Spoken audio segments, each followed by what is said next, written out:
SuperTalk Mississippi media production.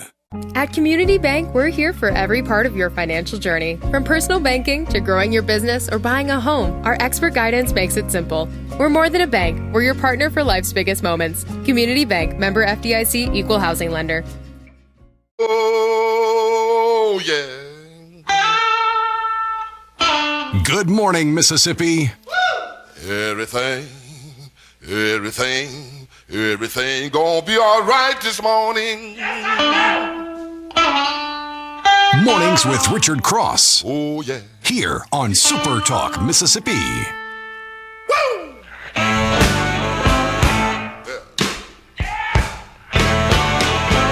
Now, when I was a young boy, at the age of 5, my mother said I was gonna be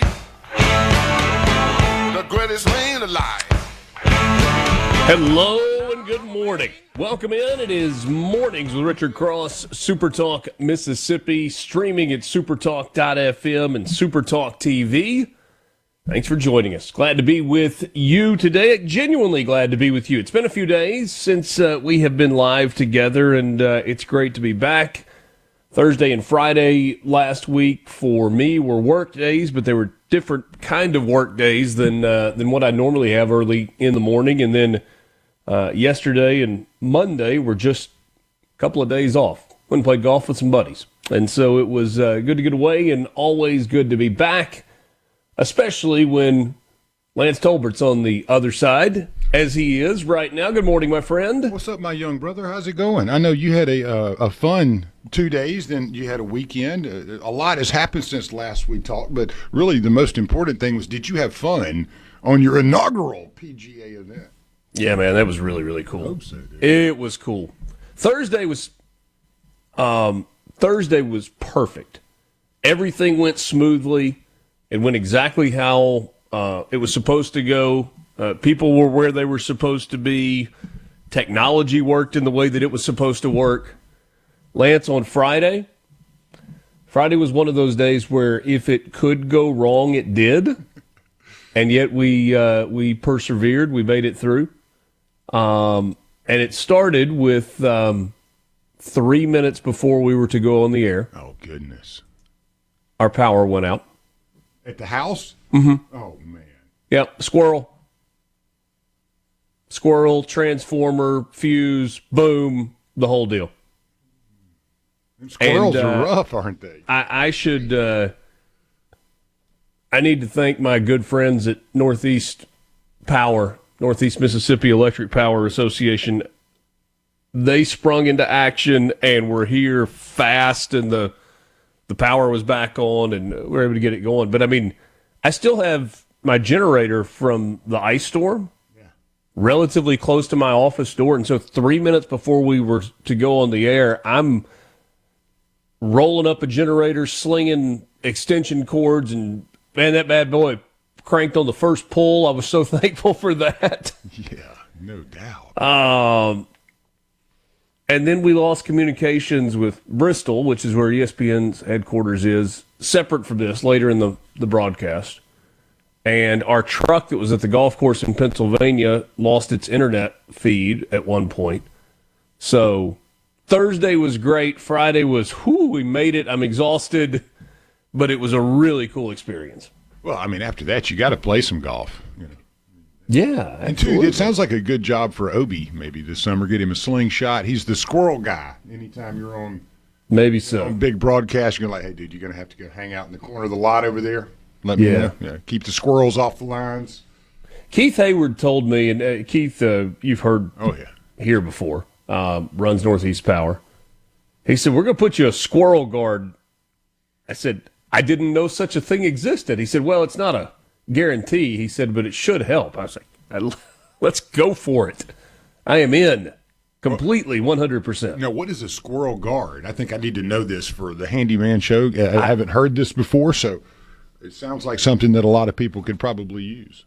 It is a contraption that keeps that squirrel from lying on the ground 15 feet below with like rigor mortis setting in because he met an electrical current that was too stout for him to handle. Gotcha.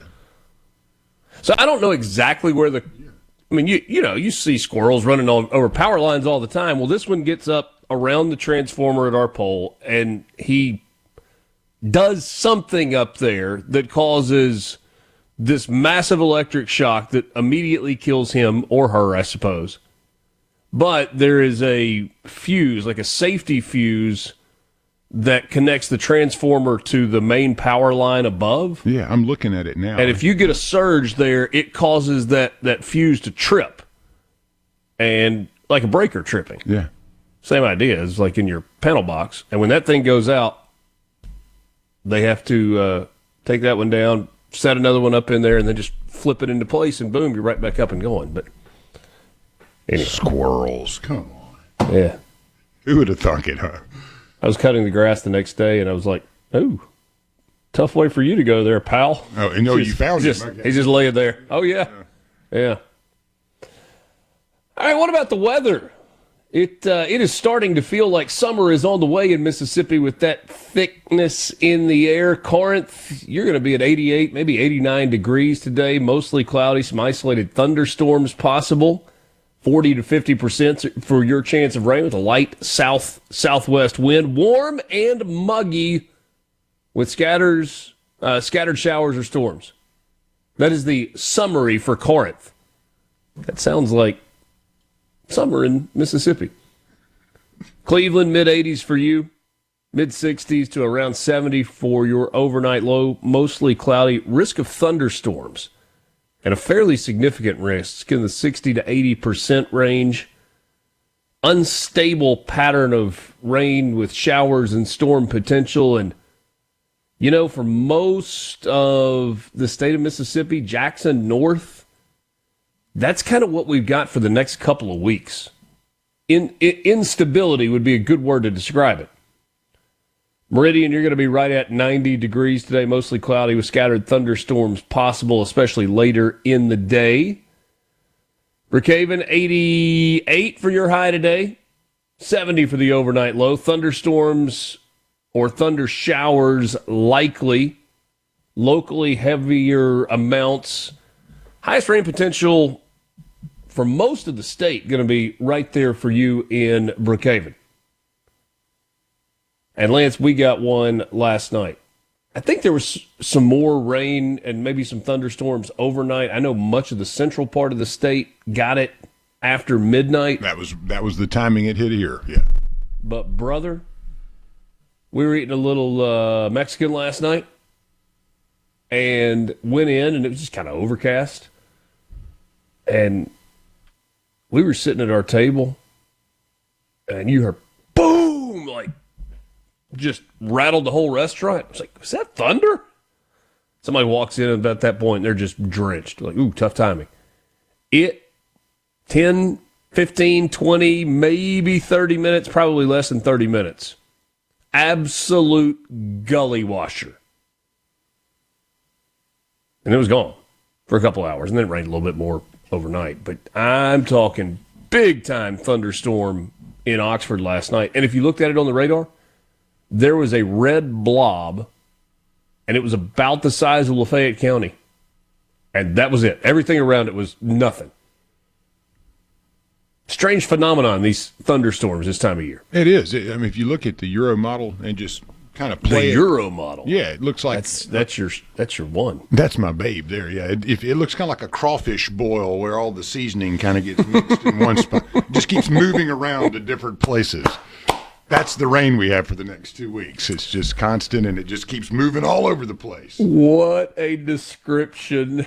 When you're looking down at it, that's what everything's just spinning around. I love it. Yeah, so it's that's a crawfish good. bowl of weather. Cher was born on this day in 1946. That would be May 20th. Cheryl Sarkeesian, Say what? Cheryl Sarkeesian, actually. Yeah. Oh, that's the real name? Yeah, that's her real name. Cheryl Sarkeesian. I think her parents were married twice to each other. They married, divorced, got back together, then divorced again. Always happy when it works out. Yeah. And then doesn't. Busta Rhymes, born on this day, 1972. The legendary Joe Cocker in 1944. And I'm going to attempt this one. Israel, first name. Kamakawiwo Olei, born in 1959. Hawaiian musician known for the song Somewhere Over the Rainbow. It was a classic. I think generally speaking with the Hawaiian pronunciations, you have to pronounce every vowel. I'm in. Yeah, I'm saying this early in the morning, you pulling that off, that's epic. I would have never. Kamakawiwo Olei. Yeah, excellent job. It might not even be close. The question, I mean, I've heard that song so many times, I had no idea who actually wrote it. There you go. Now you know. Fitting that someone from Hawaii would write a song about a song over the rainbow. James Stewart, It's a Wonderful Life, born on this day in 1908. Bronson Pinchot? Yeah. Pinchot. Yeah, he was pretty big time back in the 80s. It was Balky, right? I think so. From Perfect Strangers? Yeah, that's him. Of course, he was in Beverly Hills Cop as well. Back with you, we've got news headlines and more coming up. Mornings with Richard Cross. We're back right after this. Mornings presented by Community Bank.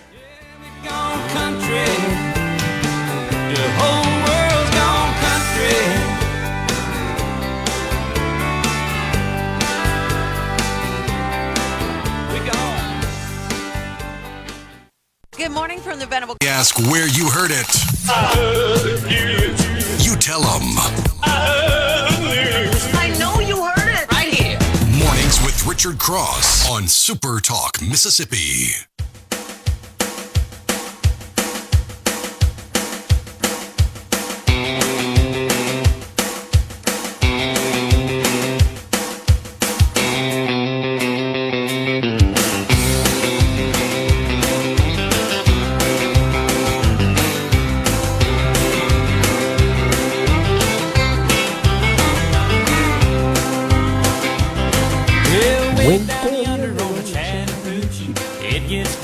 Mornings with Richard Cross. Thanks for joining us. Glad to be with you on this Wednesday morning, May 20th.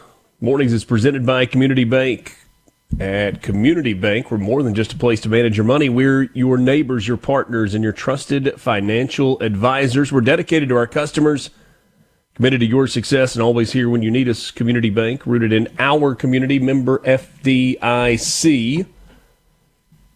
See if I remember how to do this. The C Spire text line is open to you. Love to hear from you. 601-879-4395. 601-879-4395. So much going on at C Spire. We'll tell you about that. Harold Arlen wrote Somewhere Over the Rainbow in 1939 for The Wizard of Oz. Israel did a version of it. Okay. Israel was a huge guy, probably 450 pounds. His ukulele looked tiny in his hands. It's from JB.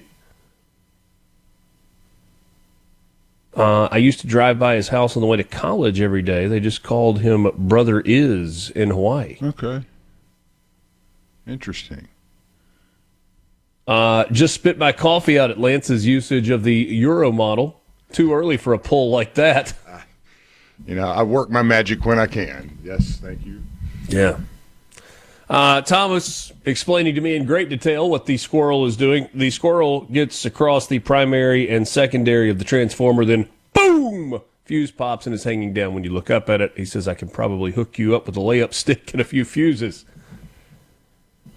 Well, that's... I did a little research on the squirrel. That's awfully nice, and I appreciate that. And boy, it'd be quick, but man, feels like messing with some high voltage electricity might not be the best idea. It's not your specialty, is what you're saying, huh? You got to know your limits. Yeah. Electricity is my limit, right? I've worked around it enough with professionals to know that I'm not one. Yeah. Somebody said somebody needs to invest in a home generator. Yes, I absolutely do. but it's a bit of an investment and just trying to kind of get there. Can broadcasters get an NIL deal? Not that I'm aware of. Oh, that's too bad, man. Straight cash under the table, though. Not opposed to that. We do it the old way, and I won't tell a soul. You like them in McDonald's bags, or is it the Wendy's bag that you like best? I do. I am not picky. I will eat the fast food of your choosing. Dolly Madison got a birthday today. Former First Lady of the United States, born in 1768. How about this name? If you are a baseball fan, you should know this name, even if you do not. Sadahara. Oh, yeah, the Flamingo. Born in 1940, he was the home run king in Japan. I guess he is the home run king in Japan. 868 that's what I looked up. That's a lot of bombs, man. Yep. 31 year, or was it? He played his whole career with the Yomiuri Giants. You don't hear that very often, you know. The whole. No, he's just a legend. Yeah. Bill Hewlett, born on this day in 1913, co-founder of Hewlett Packard. All right, what happened? Historically, what happened? 325 AD, the first ecumenical council of Christian bishops convened in Nicaea. That is present-day Turkey. Under Emperor Constantine I, it addressed the Arian controversy, produced the original Nicene Creed, and set the day for Easter. This gathering back in 325 AD shaped core Christian doctrine. Very good. Portuguese explorer Vasco da Gama reached Calicut, India, becoming the first European sailor to sail directly from Europe to India via the Atlantic and Indian Oceans. Big deal because it opened a major sea route for trade and marked the beginning of European colonial expansion in Asia. I'm sure the Asians welcomed that. Probably not. Europeans did it anyway. Let's see, what else have we got? Christopher Columbus, 1506. Passed away. Did you know this, Lance? He died in Valladolid, Spain, and I don't know if I pronounced that right, in relative poverty and obscurity? Yeah. I knew he was basically broke, poor, and just kind of forgotten at that point in his career. Though celebrated for his 1492 voyage to the Americas, he never reached the mainland of what is now the United States and faced significant criticism in his later years. Yeah. Levi Strauss and Jacob Davis received a U.S. patent for work pants reinforced with copper rivets. On this day in 1873, an invention that we call blue jeans. And, I mean, the rivet was the key, right? That's what kept it all together. The working man needed something stronger than the average stitch. Yes. Mr. Davis, he figured that out. Yeah, you don't hear, Levi Strauss with Davis in there. You kind of feel bad for the guy. They didn't put his name on the company, did they? No, sir. I believe it says Levi Strauss and Company. Congratulations, Mr. Davis. You are and company. Maybe. 1902, Cuba officially gained independence from the United States. We'll see if that holds in 2026, though the U.S. retains significant influence through the Platt Amendment. Big day in aviation. 1927, Charles Lindbergh took off from Roosevelt Field in New York aboard the Spirit of St. Louis for the first solo nonstop flight across the Atlantic Ocean. 33 and a half hours later, he landed in Paris, becoming an international hero. Kind of like, 33 hours, it's about like a filibuster, right? You got to break the filibuster, you got to talk for 33 hours. I think I'd rather be in an airplane, though. If you got to do something for 30 hours straight, I think I'd like to be the first to cross the time to just hang out above the ocean in something that you hope stays in the air. Yeah, but then you become, when it's never been done before. Then you become an international hero, right? Yeah.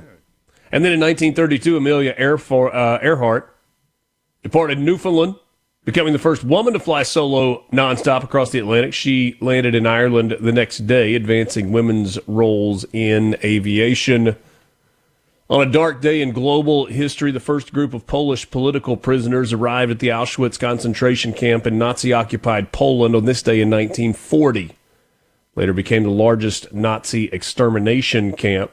Over 1.1 million people murdered at Auschwitz during the Holocaust. And then finally in 2006, China officially opened the Three Gorges Dam, the world's largest hydroelectric power station. It's an amazing structure, too, but it's you see some before and after pictures of it from '08 to now, and the way that dam bends, like it's got a little too much water pressure on it, maybe. But it's a huge project. I think it's massive. But like I said, if you look at the images on Google from '08 to like now, you can see some of that is the structure doesn't look as stable as it probably should be. We heard, remember about a year ago, we had that big bridge over in China that. And they rebuilt it in like 2.5 weeks, right? Yeah, a couple weeks later, it's back up. Maybe that's why they can do it so fast.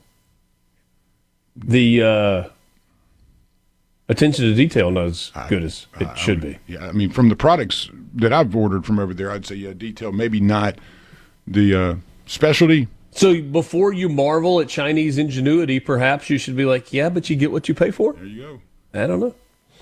All right, kind of a scary moment yesterday in Oxford. The Oxford Police Department responded to a call of a bomb threat at the Oxford Middle School, which came via a blocked number phone call to the front office of the school. OPD school resource officers on site immediately addressed the threat, and the school was placed on lockdown. Once the first officers on the scene made sure that students were safe, additional officers set up a perimeter and an incident command center. The school safety plan was then executed, evacuating students and staff to a reunification site predetermined off campus.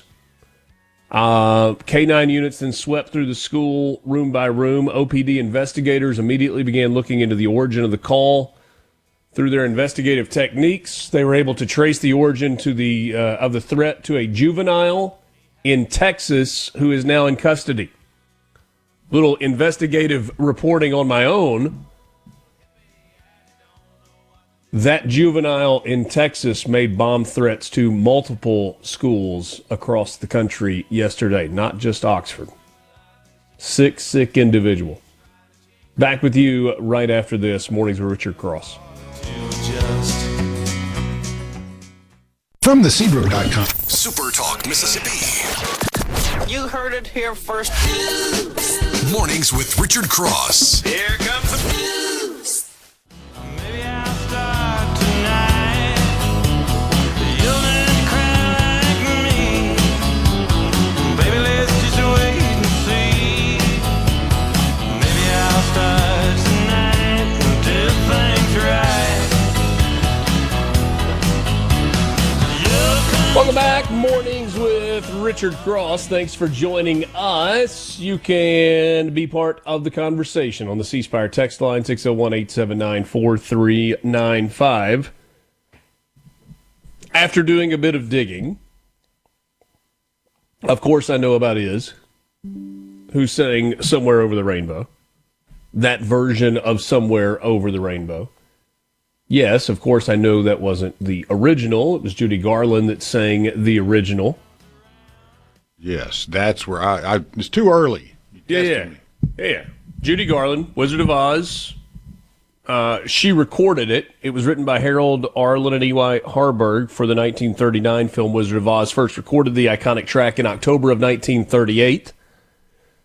Liza Minnelli recorded Somewhere Over the Rainbow as well. And then Israel is Kamakawiwo Olei did his version of Somewhere Over the Rainbow sometime in the 90s. Passed away, though, in 1997. Respiratory failure and obesity-related medical complications. So now you know.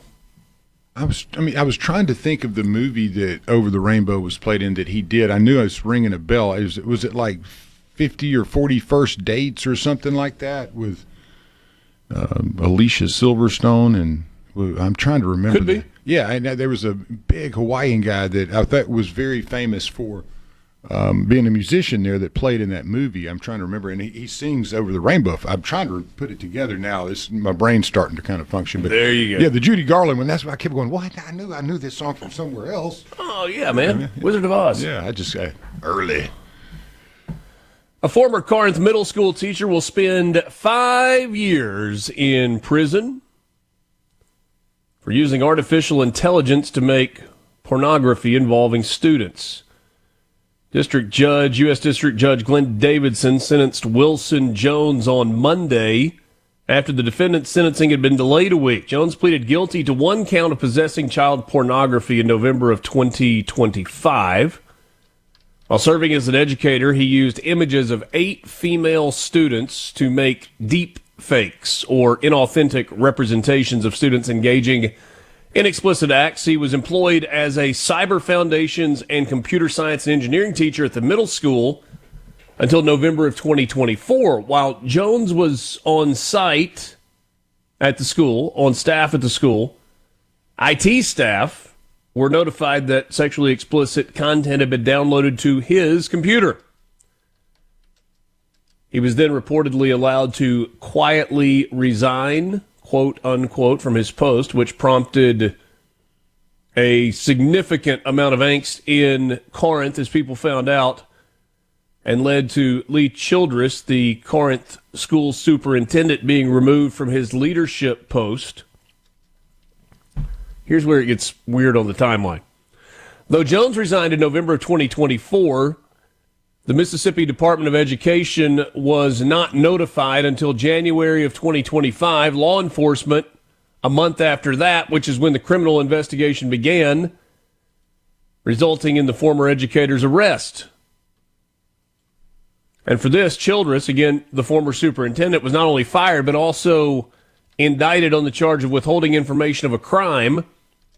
Ultimately, he was cleared of any misconduct. As for Jones, the ex-teacher told investigators he neither recorded the victims nor took pictures of them. Instead, he used photos from their social media accounts to create AI porn. In addition to his prison time, he'll serve 5 years of supervised release and will register as a sex offender. I got one more that's going to make your stomach turn, then we'll just move on and find some better things to talk about, hopefully.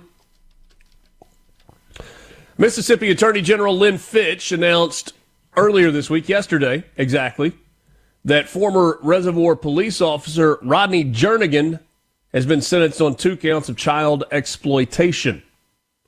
Sentenced to 40 years in prison, 20 years of those must be served day for day before even being eligible for parole.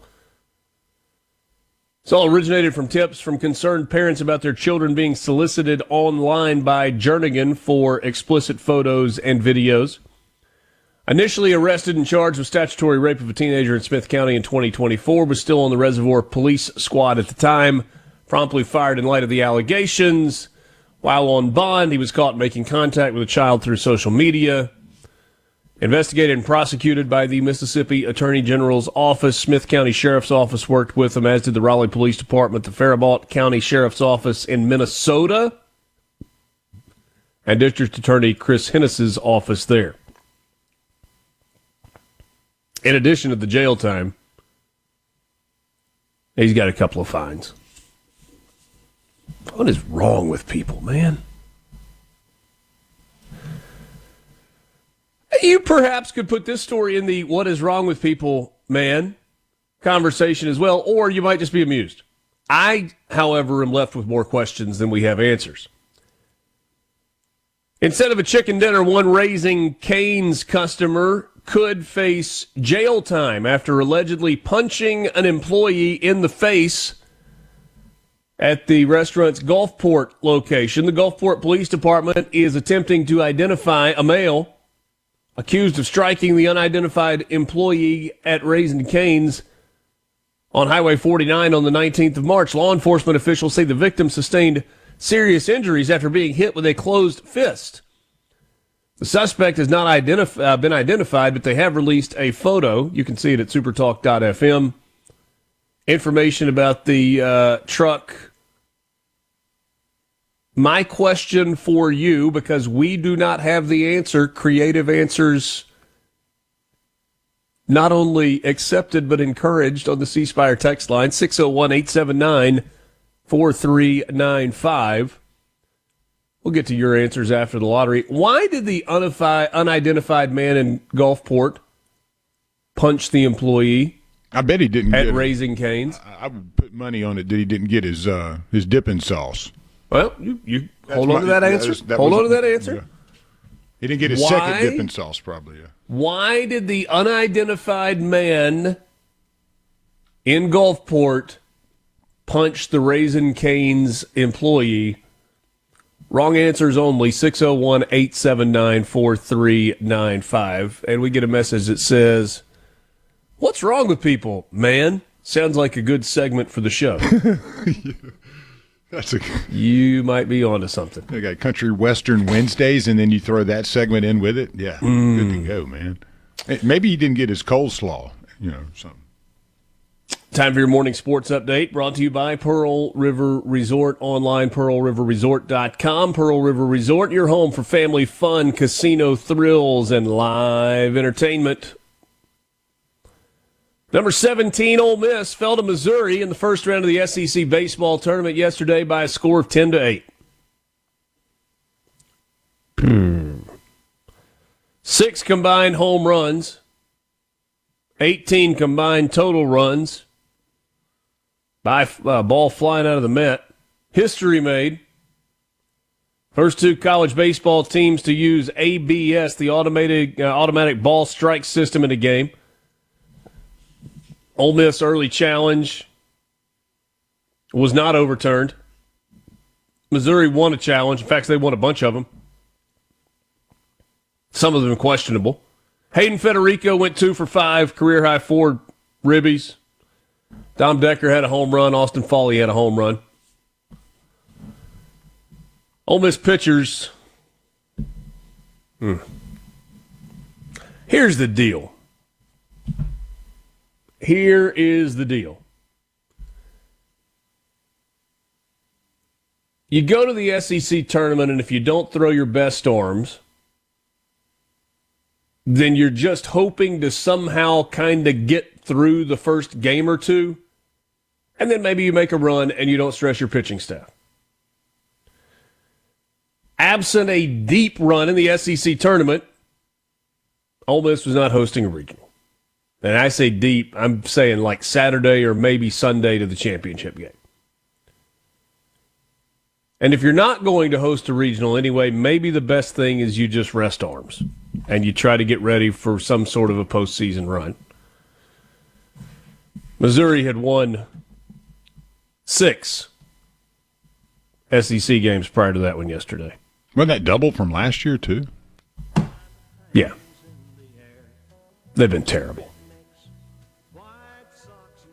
And as a result, we are robbed of one more matchup between Ole Miss and Mississippi State. Instead, we get Missouri and Mississippi State at 9:30 this morning, followed by Vanderbilt and Florida, Tennessee and Arkansas, and then LSU and Auburn tonight, day 2 of the SEC baseball tournament.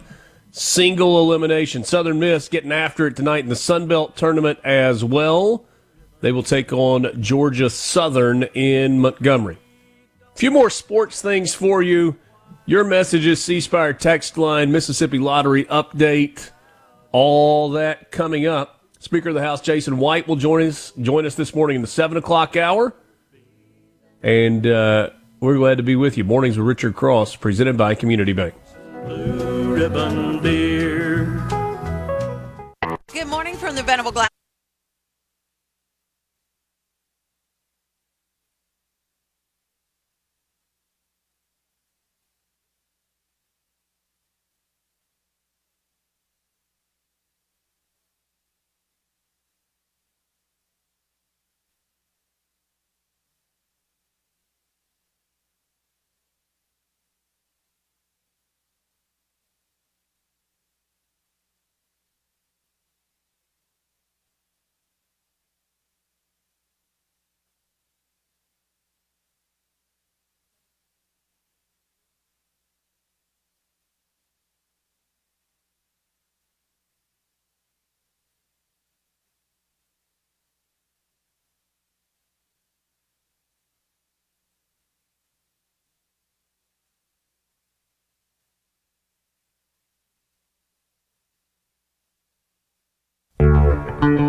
Back with you. It is Mornings with Richard Cross, SuperTalk Mississippi, streaming at supertalk.fm, SuperTalk TV. Thanks for joining us this morning. Great to be back with you today. By the way, it's Southern Miss and Georgia State, not Georgia Southern, in baseball action today. Tentatively scheduled for 5 o'clock in the Sun Belt Conference Tournament in Montgomery. Time for your Mississippi Lottery update, brought to you by the Mississippi Lottery online at mslottery.com. Be sure to download the Mississippi Lottery app. It is free and is a great way for you to keep up with everything that is going on. Let's see, it's Wednesday, and so we have a Powerball drawing coming up tonight, $113 million with an estimated cash value of $49.6 million. Mega Millions up to $296 million, $128.6 million of that, the estimated cash value. So that pot has gotten right and continues to grow. So does Lotto America. An estimated $27 million for the jackpot. Now you can check your winning numbers or see if your ticket is a winner by downloading the Mississippi Lottery official app. My wife and I, Lance, are on the same wavelength. Sent a picture of a house yesterday. Was with some buddies in North Carolina playing golf. Man, it's just some really, really cool mountain houses. And I sent a picture of one from the golf course kind of up on the side of the mountain. I said, life goals. And this was to like a family group text, and my wife responded to it. She said, if we ever win the lottery, we won't tell anyone, but there will be signs. Yeah. It's like, yes, that is, we are on the same wavelength. Indeed. Did you take a picture of it, and you got to keep it close to you at all times so you have that inspiration? That was one of the training tools when I got into finance, that the seersucker, extremely tan, white-haired guy with lots of money said, the key to success, team. Put a picture of a jet take a on picture, your mirror. everything that you want. Put it on your desk. Look at it every day. Yeah. It'll keep you hungry. I suppose that works for some. I was like, I never did that. Maybe not. Maybe that's why I haven't never hit the big lick. That is your Mississippi Lottery update, brought to you by the Mississippi Lottery online at mslottery.com, mslottery.com. Don't forget the app. Told you a little bit about this Texas Tech quarterback story, the gambling story, a couple of weeks ago. Mm-hmm. Man, this is your reminder that you can sue anybody for anything. And maybe even make it sound legitimate. Texas Tech quarterback Brendan Sorsby, who has sought treatment for a gambling addiction, filed for an injunction against the NCAA on Monday, seeking his college eligibility for the 2026 college football season. The filing, of course, made in a district court in Lubbock County, Texas, cites that the NCAA's deeply hypocritical position on gambling and a wholesale abandonment of its obligations and duties to promote the well-being of Sorsby. The NCAA prohibits student athletes from betting on any NCAA-sanctioned sport, professional or collegiate. Penalties can include permanent ineligibility, especially in cases in which athletes wagered on their own team or manipulated their performance. I'm just going to pause here for a second to tell you that every Major League Baseball clubhouse has signs about gambling. Every college locker room that I have ever been inside of has two signs on the wall. One, do not bet. Sports gambling is illegal and could cost you your eligibility. That's the one sign. The other one says hydrate, and they hang it above the toilets in the men's room with pictures to show what color your stream should be, indicating your level of hydration. Those are the two signs on the wall. Don't bet and hydrate.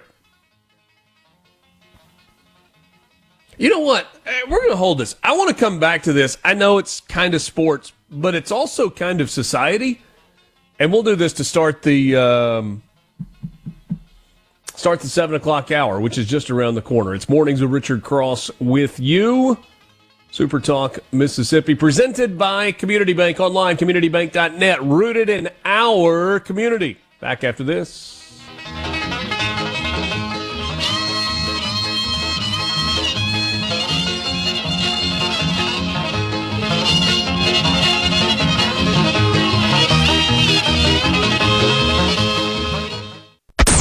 The views and opinions expressed by the hosts, guests, and callers on this show are not the opinions of TeleSouth Communications, its management, or advertisers. Mornings with Richard Cross. The monitor switch lets you hear Breaking news. Super Talk Mississippi. I just passed a Jimmy in a white. I've been a passing everything in sight. 6 days on the road and I'm gonna make it home tonight. But it seems like a month since I kissed my baby goodbye. I could have a lot of women, but I'm not a pleasure to be with you on this Wednesday morning, middle of the week, May the 20th, day 2 of the SEC baseball tournament, day 2 of the Sun Belt Conference baseball tournament. Memorial Day is coming up on Monday. Then we get into postseason baseball. All the kids are wrapping up school. What a great time to be alive. Mornings with Richard Cross, presented by Community Bank. Bank local, bank community. This hour of the show, the 7 o'clock hour, brought to you today and every day by MWG Employer Services. Running a business is tough. And if you're struggling with HR, benefits, and payroll, you're not alone. That's where MWG Employer Services comes in. They can provide a full range of employer services and build out a custom plan that fits you, that works for your business. Call today, 601-206-7966. 601-206-7966, or go to mwgemployerservices.com.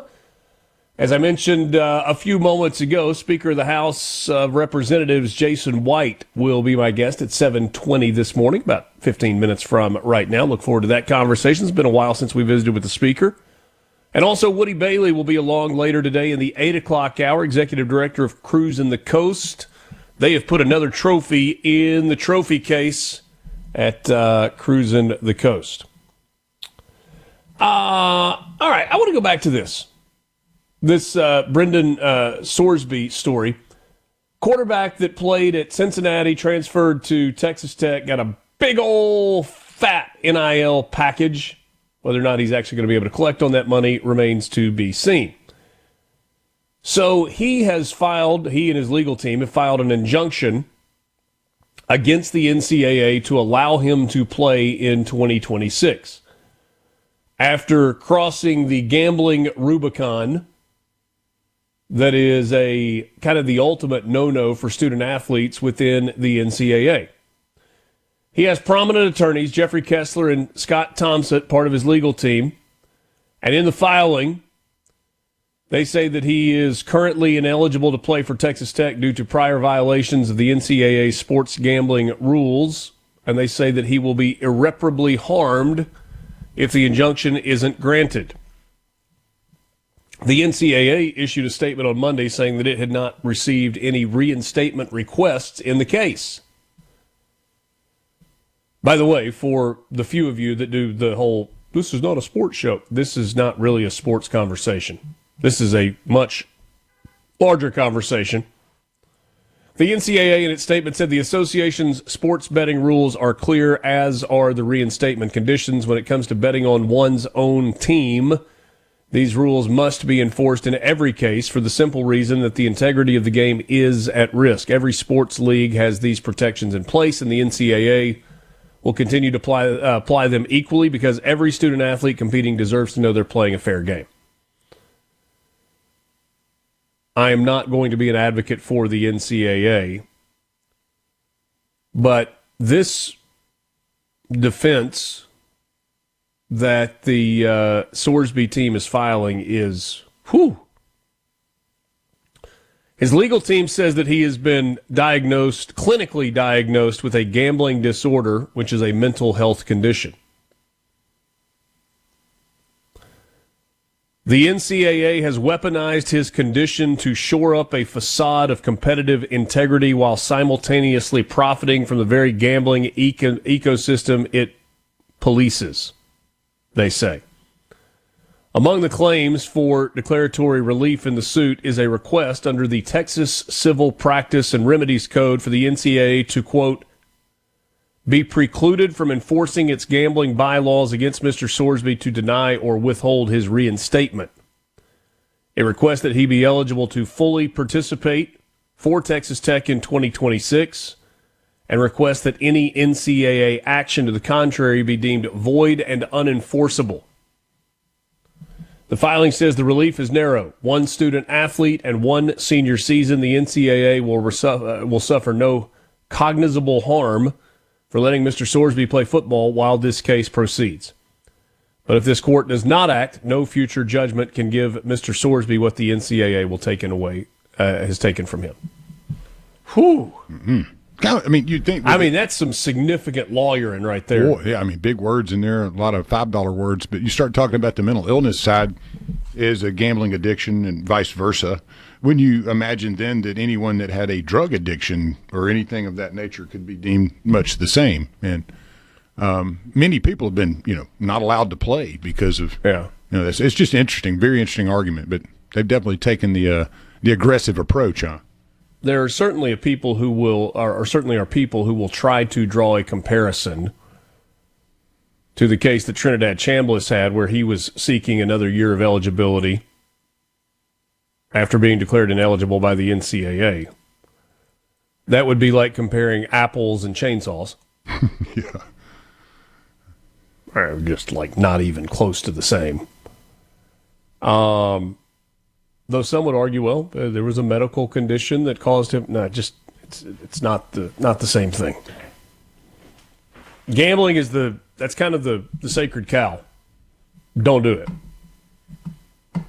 And then there's another. This is, I guess, technically a sports story, but not really. This is the height of politics. The NAACP is calling on black athletes and fans to boycott the athletic programs of public universities in states that are taking steps that the nation's oldest civil rights group says are restricting black voting rights. Yesterday, the Out of Bounds campaign urges prospective black athletes, their families, alumni, and fans to withhold athletic and financial support from major public universities in states that have moved to limit, weaken, or erase black voting representation. Civil rights activists have mobilized across the South to protest redistricting plans by Republican state legislatures that eliminate majority black congressional districts after the high court's ruling. Of course, that's the Supreme Court ruling in Calais versus Louisiana. Here's what Derek Johnson, the NAACP president, has said. Across the South, black athletes have helped build some of the most profitable college athletic programs in America, generating hundreds of millions of dollars in annual revenue, national television value, alumni donations, merchandising sales, ticket sales, and brand equity, much of it powered by black football and basketball talent. They specifically call out the states of Alabama, Florida, Georgia, Louisiana, Mississippi, Texas, and South Carolina as states to boycott, arguing that the athletic programs of those states' flagship universities are especially reliant on black athletic talent and should protect black political interests. Johnson went on to say black athletes should not be asked to generate wealth, prestige, and power for state institutions while those same states strip political power from black communities. And the Congressional Black Caucus in Congress said on Monday that they had sent a letter to the commissioners of the SEC and the ACC as well as NCAA President Charlie Baker stating that members will oppose the SCORE Act. That's the act in Congress that they have been trying to put in place to set some limits on this era that we're in college athletics right now with crazy NIL deals and unlimited transfer and all of the things. And Hakeem Jeffries has jumped out and said, if these schools and these states are for it, we are against it. Just another reminder that for many, politics is a game.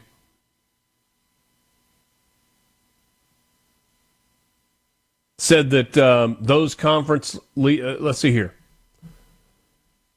The letter from the Congressional Black Caucus said members will oppose the SCORE Act to build a standardized athletes' contracting rights across the country unless conference leaders oppose GOP-led redistricting efforts in states that include major conference members. So that's the ACC and the SEC primarily.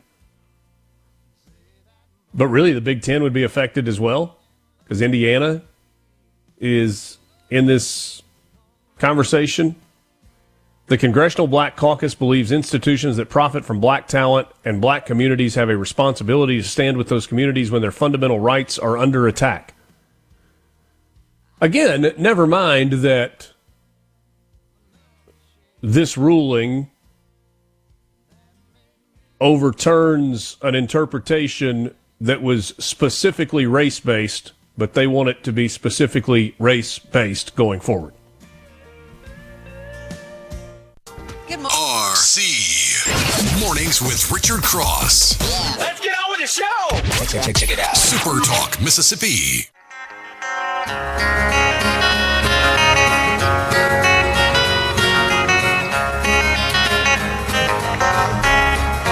Mornings with Richard Cross is presented by Community Bank. At Community Bank, we're here for every part of your financial journey. Looking to manage your personal finances, our banking services make it simple, secure, and tailored to you. Ready to grow your business? We offer expert guidance and custom solutions to help your business thrive. Dreaming of a new home? Our mortgage specialists are here to make the process seamless, all designed with you in mind. We're more than just a bank. We're your partner for life's biggest moments. Community Bank, rooted in our community. Member FDIC, equal housing lender. Glad to be with you and glad to have the Speaker of the Mississippi House of Representatives, Jason White, in studio this morning. Good morning, Mr. Speaker. Good morning, Richard. How are you? Doing well. It's good to see you. It's been a while. It has been just a little bit, hasn't it? It has been. What was the most significant accomplishment by the legislature in the most recently completed session? The most significant accomplishment in your mind? Gosh, it's hard to pick one. What some may have thought was, not a very productive session, I thought was actually really productive. Now, there was some cold water thrown on it because we didn't get where myself and the House wanted on the school choice policies.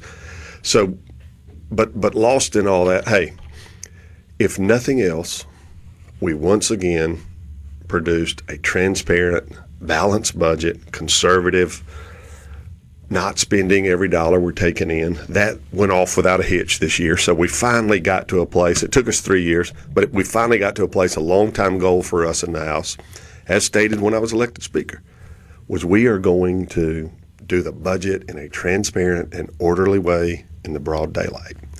And we did finally pull that off. We weren't up there at midnight on conference weekend cutting deals for $1 here and $1 there, or nobody knowing what's going on. So that was tremendously positive for the membership on both ends of the building. It kind of, that's not a sexy topic that everybody wants to talk about.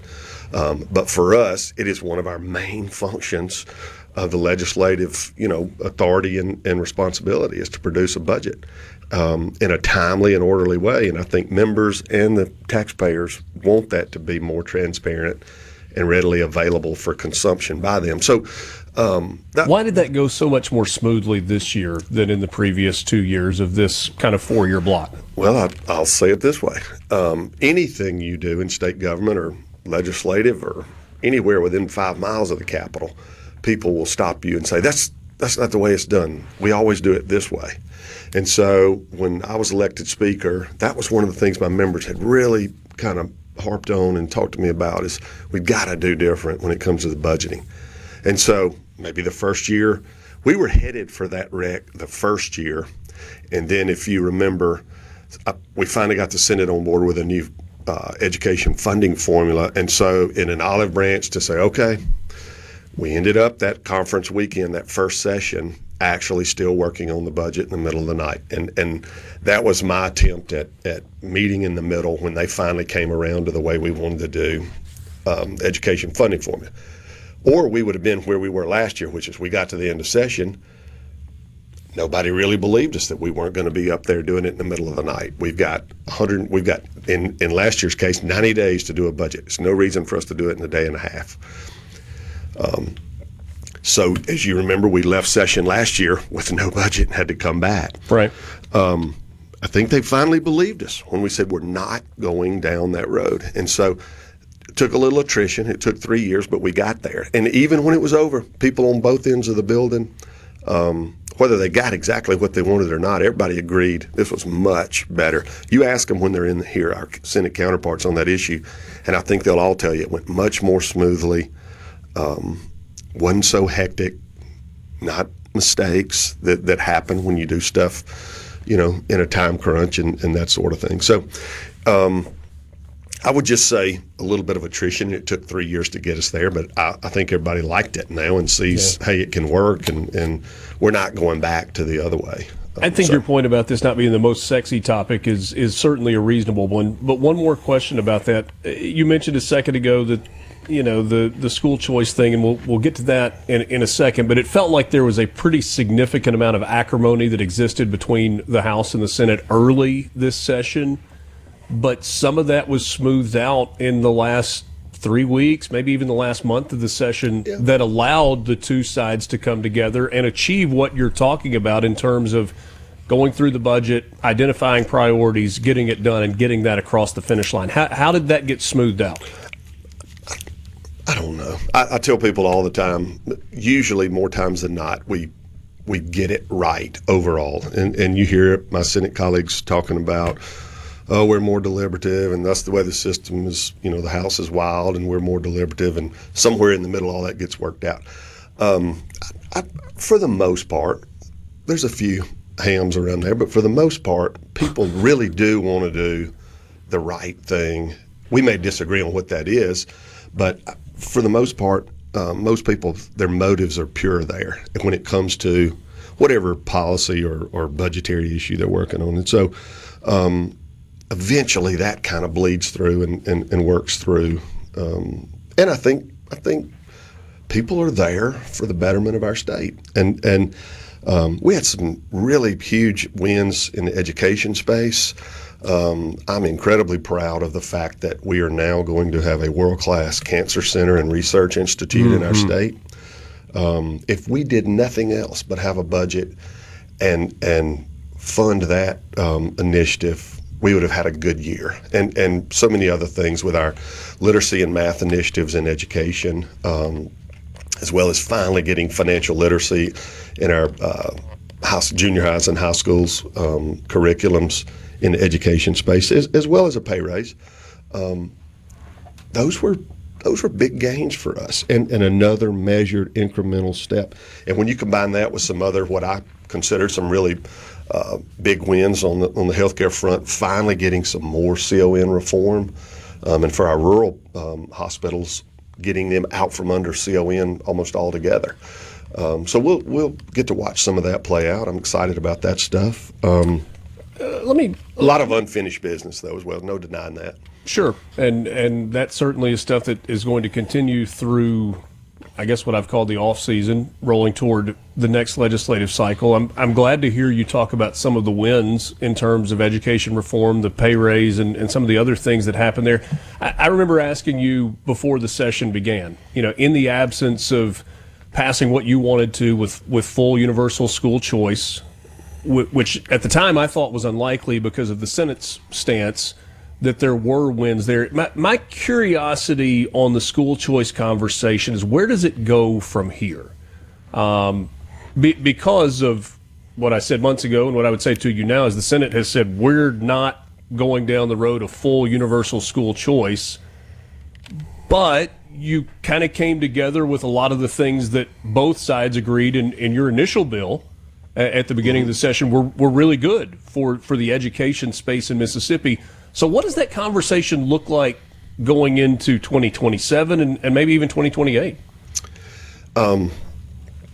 It's not going away. And we're pretty resolute in our position of, and I know there was a lot of hay made about, only 60 Republicans voted for it. Well, that's 60 out of 78. That's 3/4. When you get 3/4 of your caucus on board, and maybe some others have come around since then, the votes are there. And when you say there's no support in the Senate, I would still push back on that a little bit.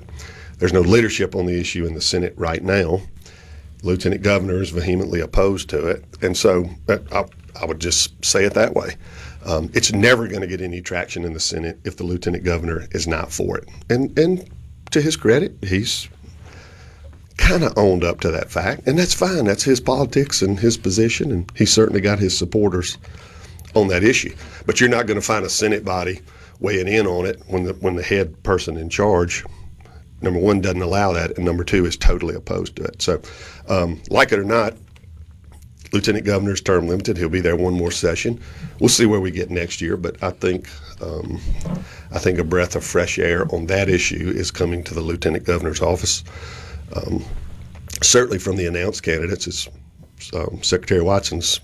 He's not hidden his support for universal school choice. So it'll be interesting to see those senators speak and talk on the subject when their leader is 100% on board with the idea. So we'll get there. We're going to have it. It's just a matter of when. We can drag our feet and, like we do on some other things, and be last or to do it, but we'll do it.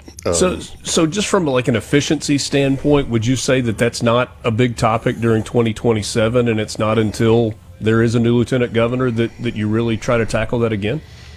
I don't know. We'll see.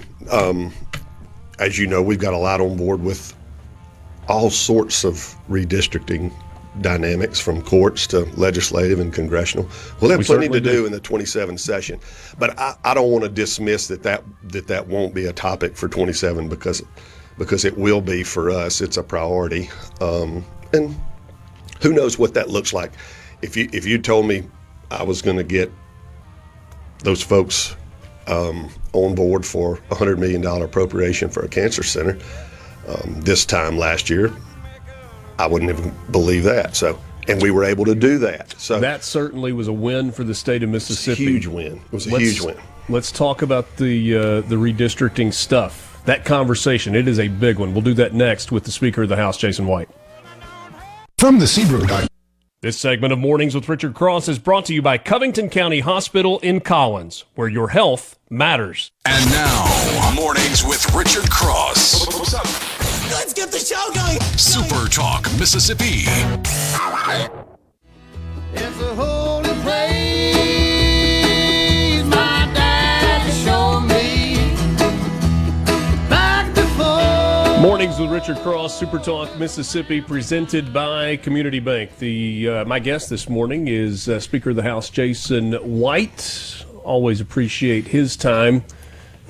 We touched, or at least alluded to the idea that we'd talk about redistricting. This could have been a much different week than it has turned out to be. After last Wednesday, I guess it was, the governor canceled the special session, or rescinded the special session that had been called for Supreme Court redistricting in Mississippi.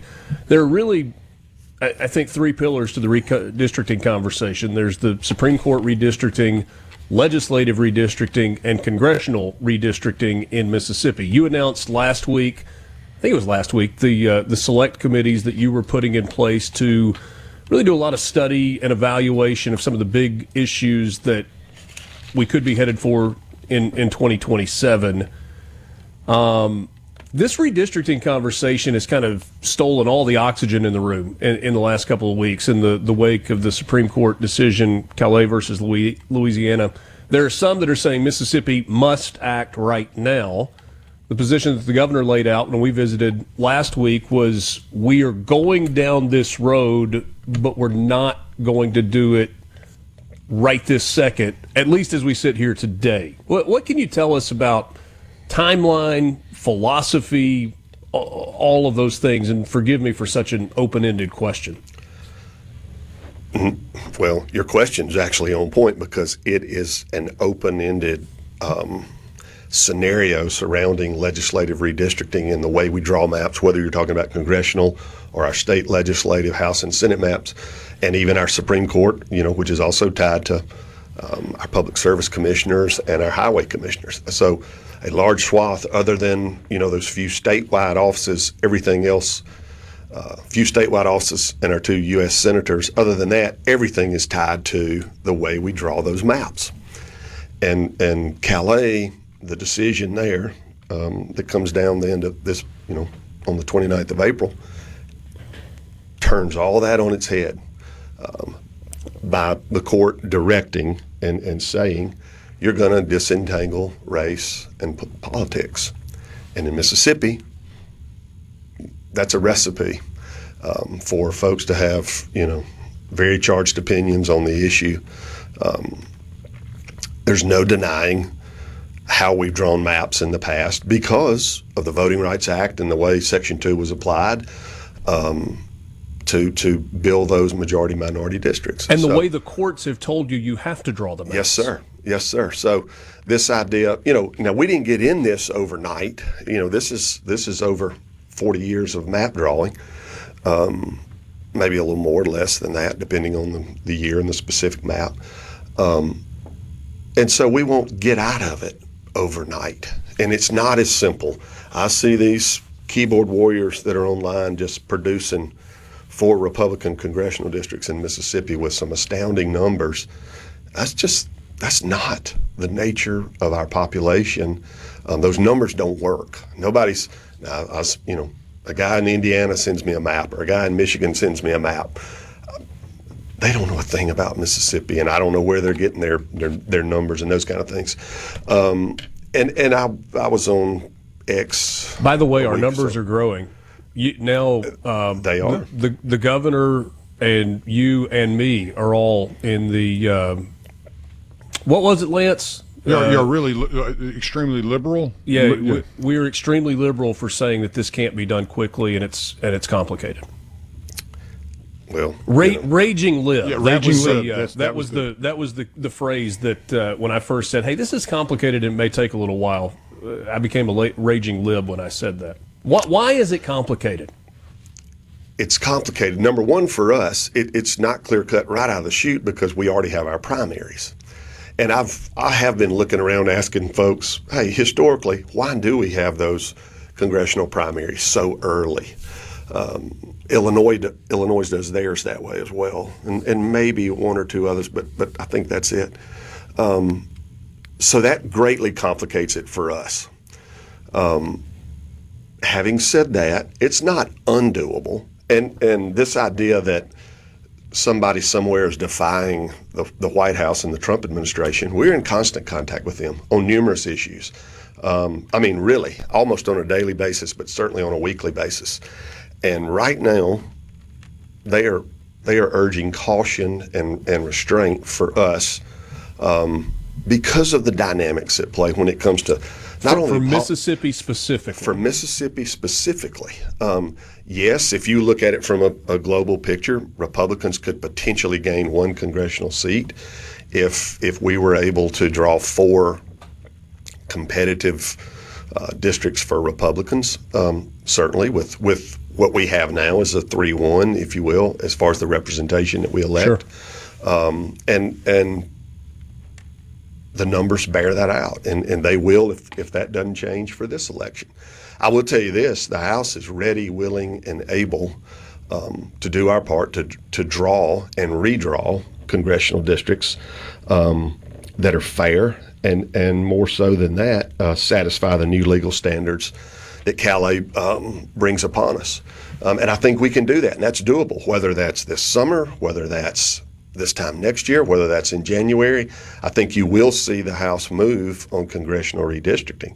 Now, certainly the governor, that's within his prerogative, what time and when he would call us back for that. We could do it. It's very tricky, and the legal ramifications, you would really be in no man's land. And that's why the governor's urging caution. I support him in that. And look, say what you will about myself or you, Richard, or Tate Reeves. He's been called a lot of things in his political career, and I have too. Nobody has ever questioned his conservative bona fides. He has an excellent relationship with the president. I would submit to you that my office does too. We're in constant communication, and right now on that issue, we're in somewhat of a holding pattern. I understand it's easy for folks who aren't in the mix to stand up and say whatever they want to say about redistricting, because they're not going to be subpoenaed to court and get to testify and recall what they're running around saying and putting on social media. It's easy for folks who aren't in the policymaking business to lob out scenarios and, well, this is quick, this is easy, redraw the maps. We're a long ways from that. It can be done, but it's not that simple. So I think congressional redistricting for our United States congressional map is the one that's getting the most attention, and the most, if you want to go with conservative or MAGA or Republican influencers, are the ones that are kind of beating the table and saying, redraw the districts now. The idea that from a global perspective, it makes more sense to be cautious and wait because of the domino effect of Mississippi having a good legal strategy, redrawing districts, but then kind of creating a roadmap for a state like Illinois to try and do the exact same thing. Where the net pickup would the result for them would be converting 3 Republican seats. So it'd be a net loss for Republicans overall. But I guess my question is balancing the global concern and the White House interests in Mississippi redrawing versus Mississippi and its interest and its people's interest. How do you balance those two and go, okay, this is what is best for Mississippi versus this is what is best for Republicans writ large? I think a red state like Mississippi, what is best for Mississippi is what is best for our country. And that is a Republican, common sense, conservative leadership be in place, not only in the White House, but in the U.S. Senate and in the U.S. House of Representatives. And so what's ultimately important is that Mike Johnson is reelected as Speaker of the House. And to do that, obviously he needs a majority of Republicans. So for now, I think that is the number one goal. I think when the governor tells you that District 2, our Congressional District 2, being drawn the way it is and favoring a Democrat like Benny Thompson, those days are limited. That clock's already started. When the Calais decision came down, that clock started. Okay. And it's winding down. Now it's just a matter of when that happens. I would urge people to consider the overall ramifications of the redraw when they happen, because it won't happen in a vacuum, number one, and number two, there are legislative implications with our maps as well as Supreme Court maps and the other offices we've talked about. All that plays together. It's not one over here and one over here and one over here. Yeah, they're different in some ways, but in other ways, they're very much the same. And we've got to get a handle on drawing districts in a totally different way than they've been drawn for the last 40 years. And that is removing race from the considerations and looking strictly at one man, one vote, being fair and constitutional. It can be done, and I think it will be done. Jason White is the Speaker of the House. We will continue the conversation coming up in just a couple of minutes. Glad to be with you. Mornings with Richard Cross. The C Spire text line is open, 601-879-4395. The one plan from C Spire is here. Fiber home internet and wireless, only $99 a month for new and current C Spire customers. One plan, one price, one experience with zero compromises. Get started now at cspire.com/one plan. C Spire, customer inspired.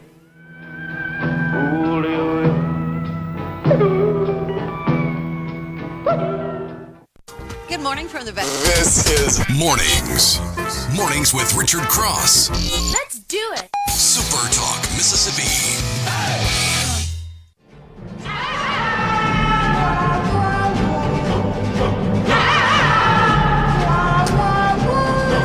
Speaker of the House, Jason White, is my guest. This is Mornings with Richard Cross on Super Talk, Mississippi. We're going to try to squeeze in a couple of topics here in our last few minutes. There was a significant Lance is trying to squeeze in a spaghetti western, I think. Well, we go far and wide on our country music Wednesdays, and you never know how deep the cuts are going to be. He's glad that he didn't show up on a Tuesday or Thursday. He didn't only got a bill on Capitol Hill, his favorite song I got for him. We like Wednesdays. Country absolutely. Wednesday. So on Monday, the Supreme Court handed down a ruling that reversed the lower court's ruling that Mississippi lawmakers unlawfully diluted black voting strength when it redrew the state's legislative districts. Significant because part of this redistricting conversation is about legislative districts. You lost, I believe, one Republican representative in the House, Lieutenant Governor, lost two Republican senators, and thereby lost the supermajority that existed in the Senate. When you think about legislative redistricting, Mississippi legislative redistricting, what does that look like, and how quickly might that be put into place? Because that's a slightly different conversation, I think, than congressional redistricting. It is. We do have a little more time there. You know, we have statewide elections next year, which will include legislative. So I think it's imperative that we get our maps in order before we return in January for that. Because, as you know, January 1st, qualifying starts, right, and runs for the month of January. So we need to have that settled from a legislative redistricting standpoint before we get there. So, and I do believe the governor at some point between now and then will call a special session, if for nothing else than for us to address legislative redistricting. And you would hear the most simple result be just to go back to the previous districts?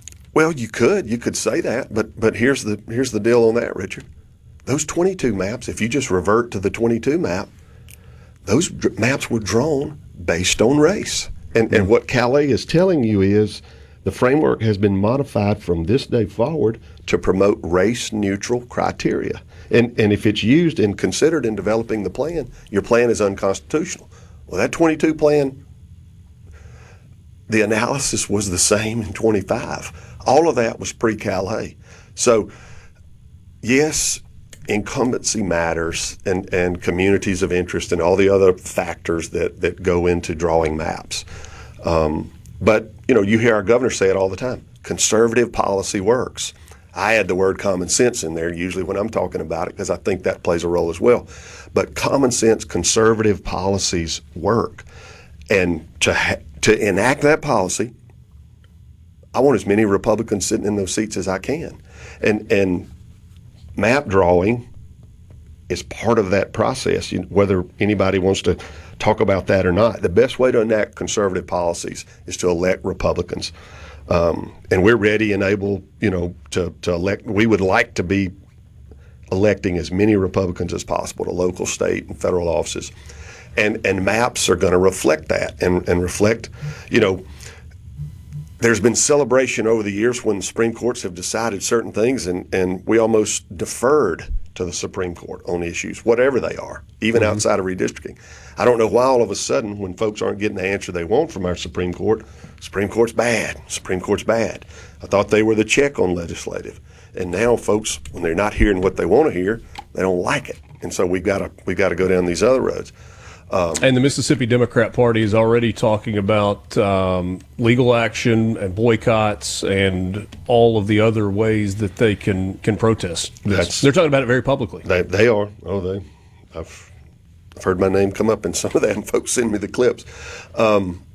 It's, that's unfortunate. And for us, there's nobody's trying to deny, a somewhat sordid past and ugly history and the voting, civil rights era and all of that stuff. Nobody's trying to deny that. But as I've said before, as we, waded through the school choice debate, We're 50 years into a new and modern era in Mississippi, and with all the positive things going on, as much as we can, it needs to be about what is best for Mississippians, and race needs to be not part of that equation.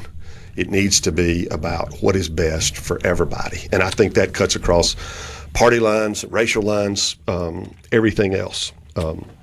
Want to ask you about one last thing. We've only got a minute left. Rural healthcare transformation funds. Generally speaking, the legislature controls the purse strings. In this case, the governor said that his office was the right entity to control this because they put the plan together, worked with the White House to do it. He said to me last week, and this was off the air, that any transparency that the legislature wants, they will get. All the pieces that were in that bill will be there. Are you okay with ultimately how this played out? Well, I think I got to be okay with it. I don't have to like it, but that's the way it is. I certainly, respect the governor's office, and the reason they're going to run it and have the final say is because that's the way those programs were set up federally as they came down, to us. He's shown a willingness to hear some of the concerns that policymakers have, and I think we're attempting to get there. You will see his director for the program come in and sit down with some joint House and Senate committees on that issue. I think we'll get there. Thank you for your time, Mr. Speaker. Good to be with you, Rich. Since you're up early, you get the news first. Back to Mornings with Richard Cross on SuperTalk Mississippi and the SuperTalk app.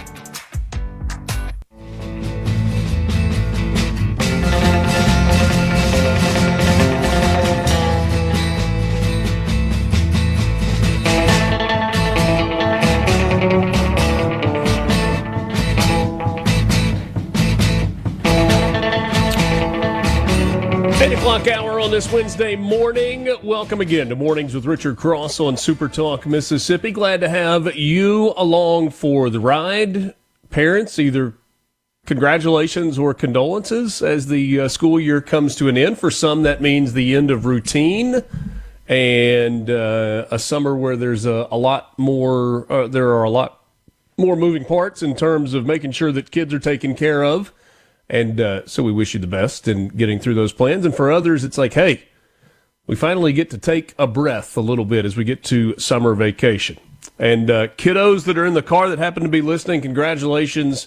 You have just about made it to the end of the school year. And, man, it's fun. The summer goes quickly, really, really quickly. You basically have June and July. About 9 weeks when it's all said and done, but it's a little bit shorter summer break than some of us had growing up, and that has changed as the school calendars have changed along the way. Richard Cross, Lance Tolbert with you. Mornings presented by Community Bank. Online at communitybank.net. Community Bank rooted in our community. A couple of quick reminders for you. You can join Middays with Gerard Gibbert tomorrow from 10 to 1 at the Refuge in Flowood for the 2026 Mississippi Public Safety Summit, along with Attorney General Lynn Fitch and Public Safety Commissioner Sean Tyndall, bringing together more than 900 law enforcement officers, prosecutors, firefighters, and first responders from across the state who work every day to keep Mississippi safe. Will be some great content from that tomorrow, 10 to 1. And then on Friday, Gerard will still be on the road, live from the Mississippi Armed Forces Museum at Camp Shelby in Hattiesburg for a special Memorial Day broadcast leading into Memorial Day weekend. That is from 10 to 1. Live interviews and coverage from the Memorial Day ceremony and wreath laying, honoring those who paid the ultimate sacrifice in service to our country. Join us this Friday, 10 to 1, live from the Mississippi Armed Forces Museum with Middays with Gerard Gibbert. That is this Friday. So a lot of states had primaries yesterday. And there has been really over the course of President Trump's 2 terms, with a 4-year break in the middle, this great debate over Trump endorsements mattering versus not mattering. And sometimes the best indication as to whether or not the endorsement of the President of the United States matters or not is, well, what are the results? Trump had a perfect record yesterday in terms of candidates that he endorsed winning primaries. 100%. In Pennsylvania, Trump endorsed candidates went 10-0. In Georgia, 9-0. In Alabama and Kentucky, 6-0. In Idaho, 5-0. And in Oregon, 1-0. Is that a ringing endorsement of the president and his policies? Is it a focus on America first? Is it a 37-zip coincidence, which seems a little unlikely? Does it show the power of this president? And to Thomas's point, I mean, he just kind of took the words right out of my mouth. What does it mean in November? We have talked with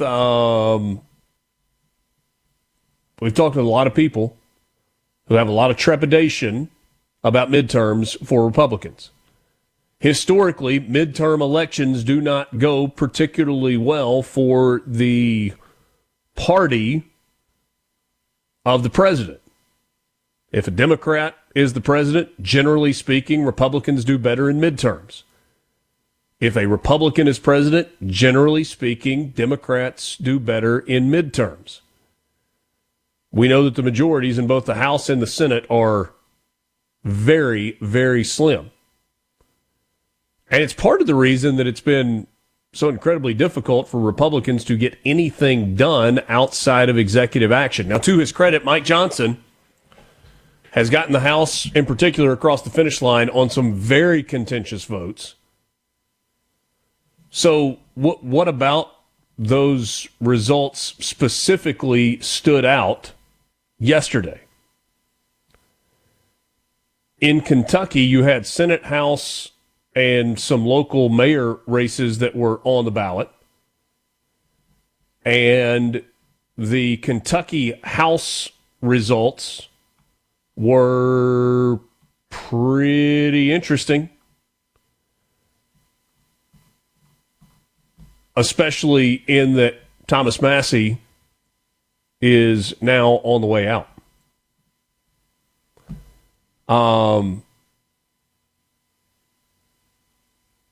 Lance, you have any?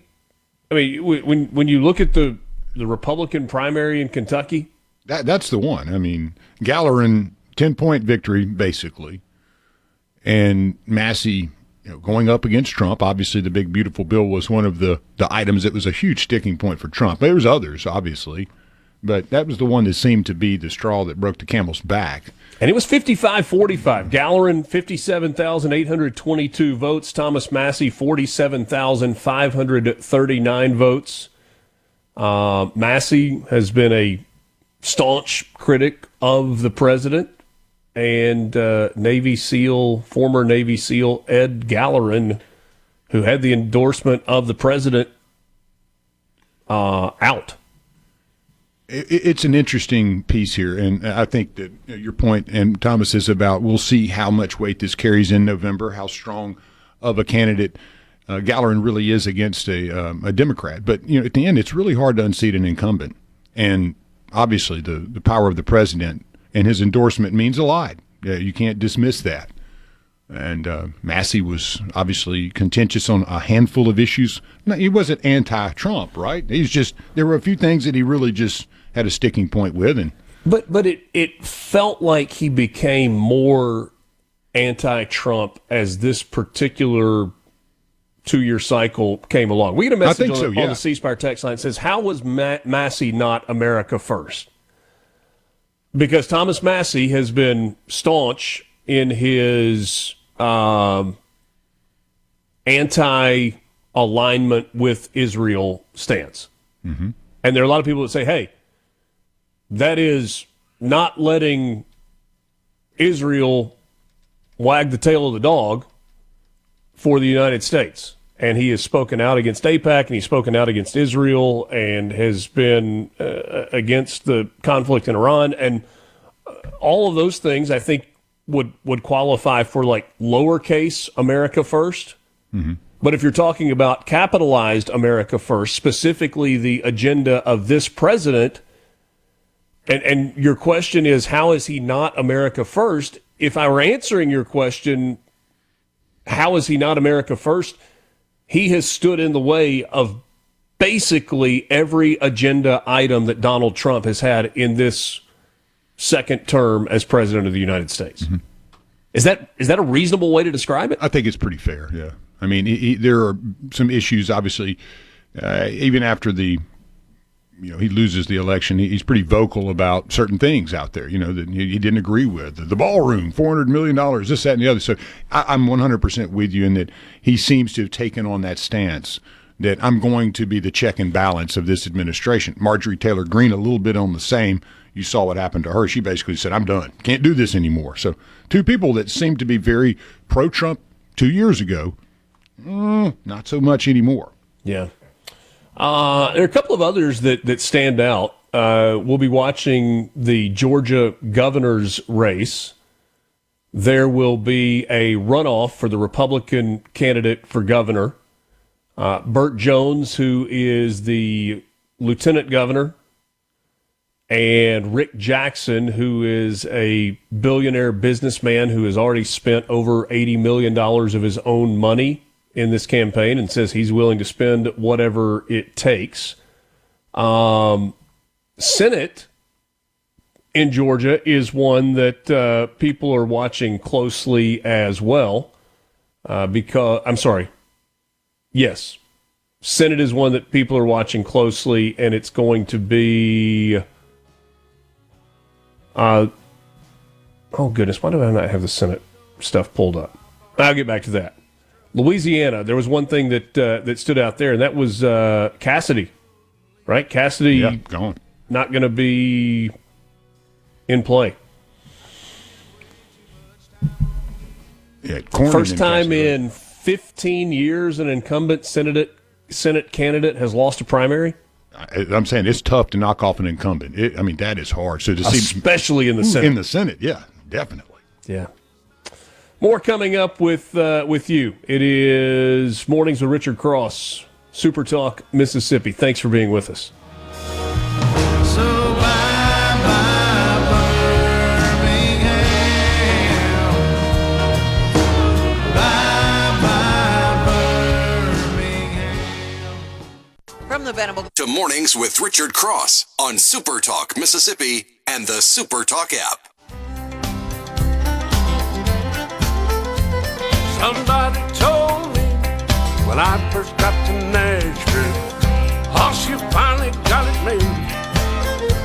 Old Hank made it here. We're all sure that you will, but I don't think Hank done it this way. Did old Hank really do it? Thanks for joining us. It is Mornings with Richard Cross, Super Talk, Mississippi. Glad to have you along.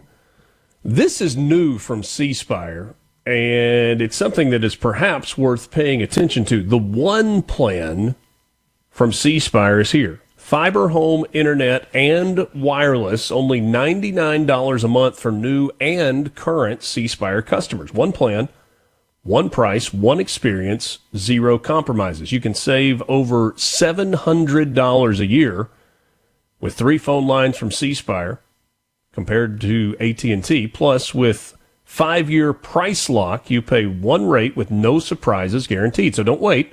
Get the One plan today. Visit your local C Spire store or shop online now at cspire.com/1ONE plan. C Spire, customer inspired. So, a lot of your messages coming in as we talk about the results of some of the primary elections across the country yesterday. And I am I'm curious about your thoughts there, but I want to throw another question out for you. As we now in the last week, last Wednesday and today, have had extended discussions with both Governor Tate Reeves and Speaker of the House Jason White. And I guess we go back about 3 weeks to a conversation with Lieutenant Governor Delbert Hosemann. We didn't know as much then as we know now, but we've talked a lot about redistricting. Congressional redistricting, which would affect our Washington, D.C. House of Representatives delegation. We've talked about legislative redistricting, which would affect local legislative races for Mississippi. And we've talked a fair amount about Supreme Court redistricting for the state Supreme Court in Mississippi. And particularly last Wednesday with the governor and today with the Speaker of the House, you have heard a similar message.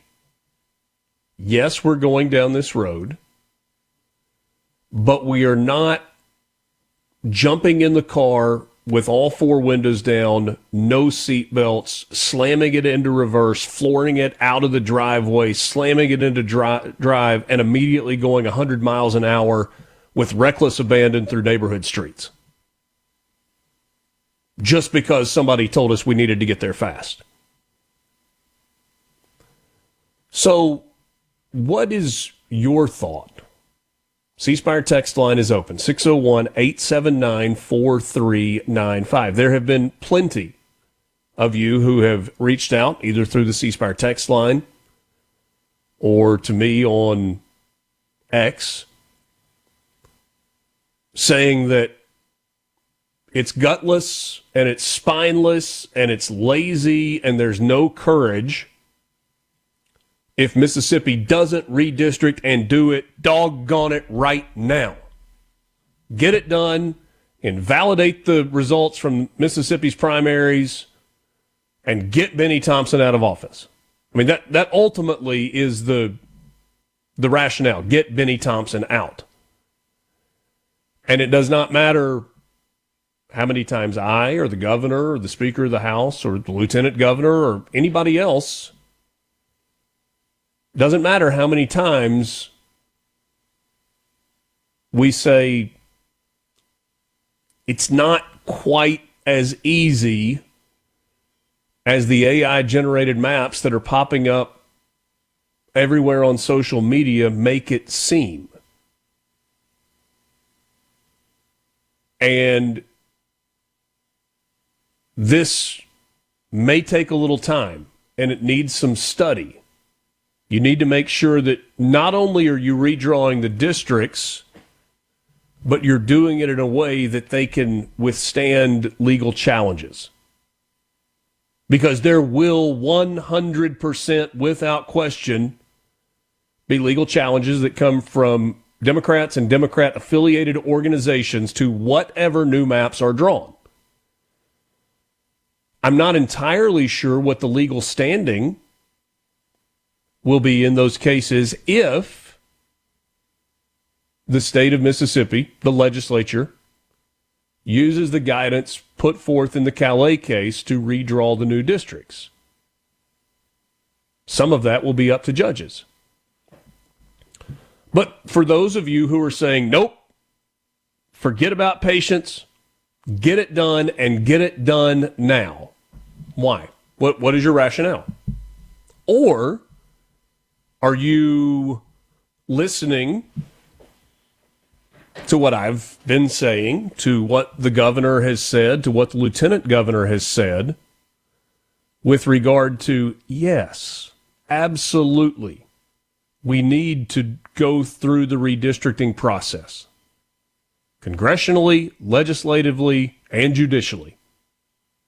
But jamming it all in the next month in kind of a willy-nilly fashion is not necessarily the right way to go about it. Paul in Hernando says this: I think we should do it slow and easy, as the politicians are saying. Get it right the first time so that we don't have to do it again and again. And then Paul corrects himself and he says, some of the politicians are saying. You absolutely have elected officials in Mississippi and some previously elected officials that have been the victim of some of these court rulings in the past with regard to redrawing district lines that are saying, do it now, do it now, do it now. Thomas says, let's do it. The boomers want it. Then we can end up with a Governor Robert Johnson III after the Democrats get motivated from redistricting. Remember, what the boomers want is all that matters in America now. Facts and nuance don't matter. Just do it, comrade.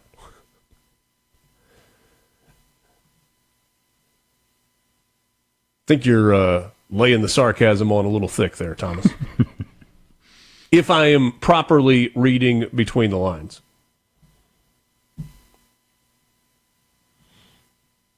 I don't know if this has to do with redistricting. How are y'all so blinded by everything Trump says is good and everything Trump does is good? Lance responds for himself and says he surely hasn't said that. I don't think I have either. I have significant questions about what's going on with Iran, and particularly the exit strategy. I have significant questions about tariffs and their efficacy. I don't know that we really gave tariffs the chance to do what the president was ultimately trying to do with them.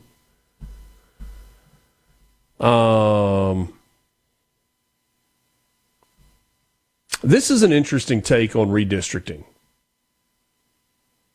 I think this could be the thing that makes Democrats finally drop all the woke and putting the LGBTQ crowd up as poster children and force them to take up pro-labor policies. Is there a scenario where redrawing district lines pulls Democrats back closer to the middle? I can't help but wonder if there's too much toothpaste out of the tube on that.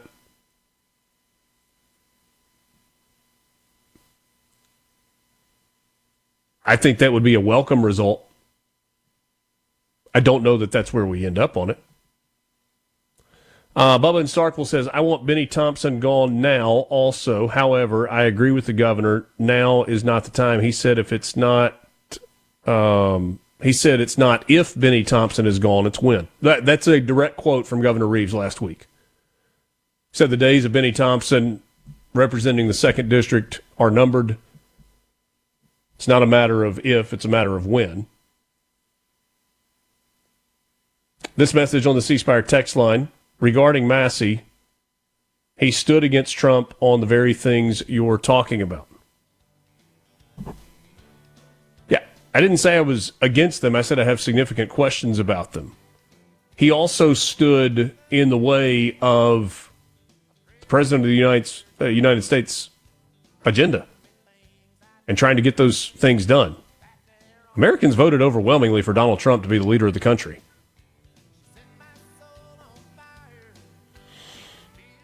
Ed in New Hope says Delbert Hosemann is a rhino. He and his cronies rigged the last redistricting.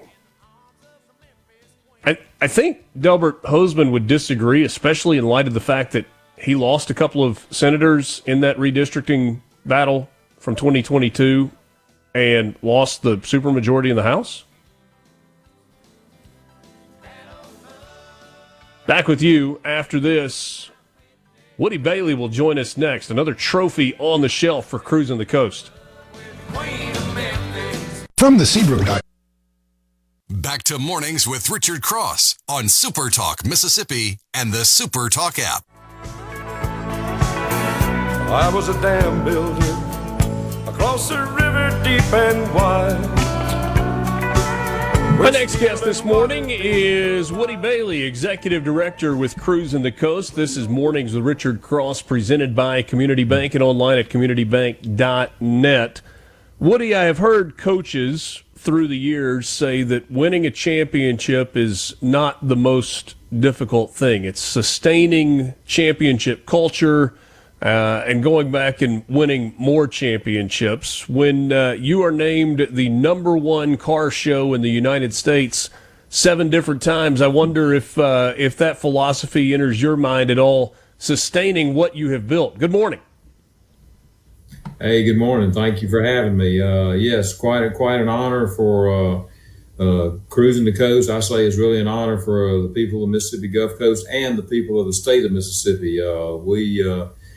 We do all of us do such a great job. To me, the award goes to Cruisin the Coast, but I think it goes to everybody that is in this state because we are so friendly. We take care of everybody, and yes, sustaining that for 7 years in a row is just awesome. But we've got a lot of people doing a lot of great things throughout the state and here along the coast to make this event the success that it is, and we're really, really proud of that.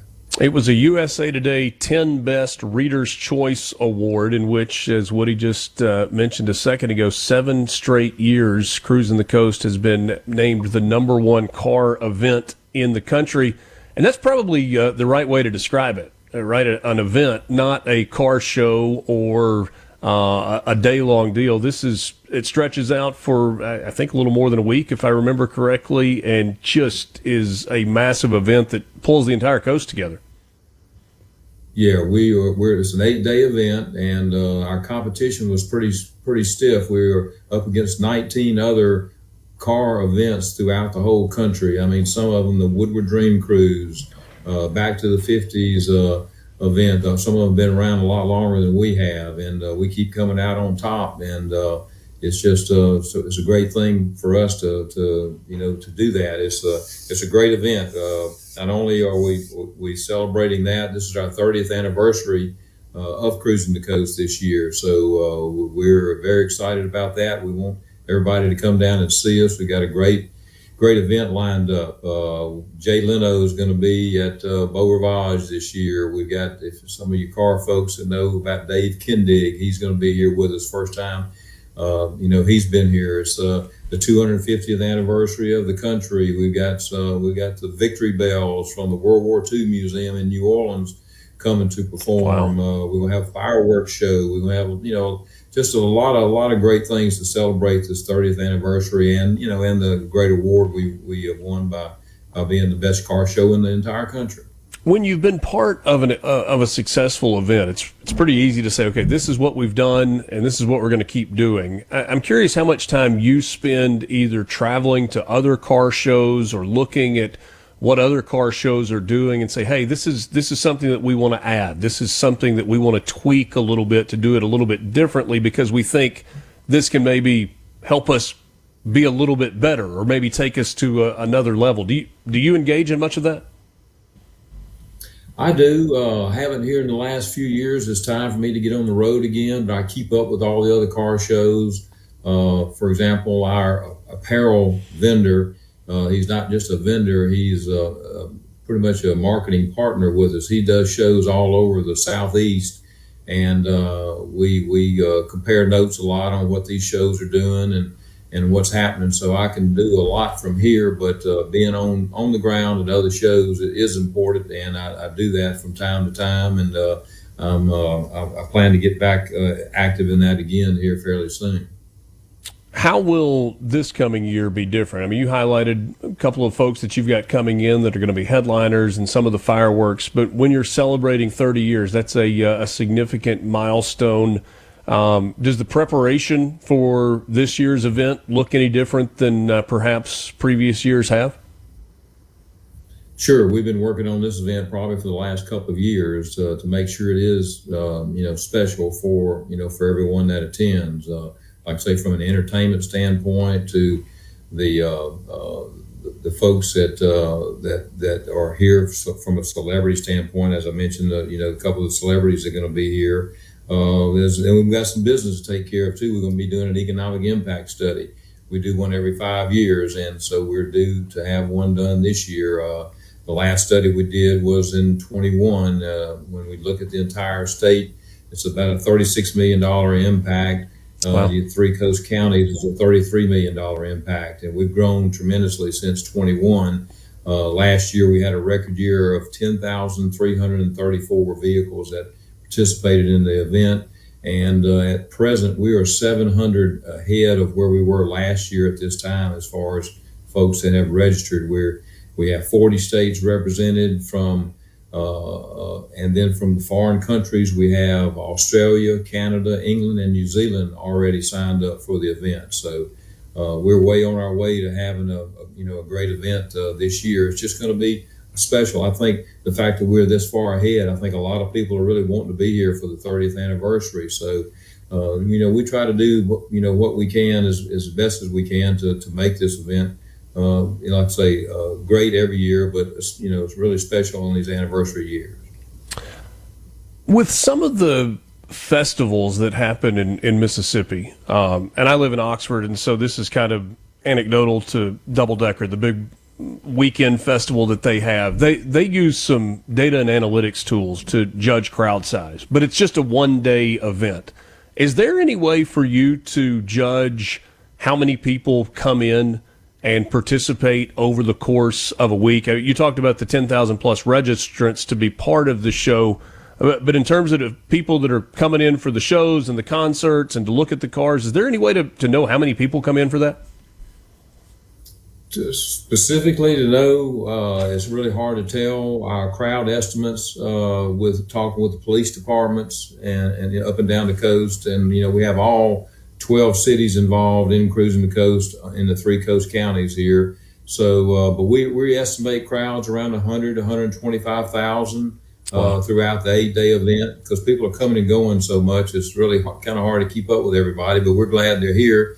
And glad they're here having a good time and enjoying, this event, helping our economy out. So I've always said, if you can have fun and help the economy out, it's a pretty big win-win for everybody. I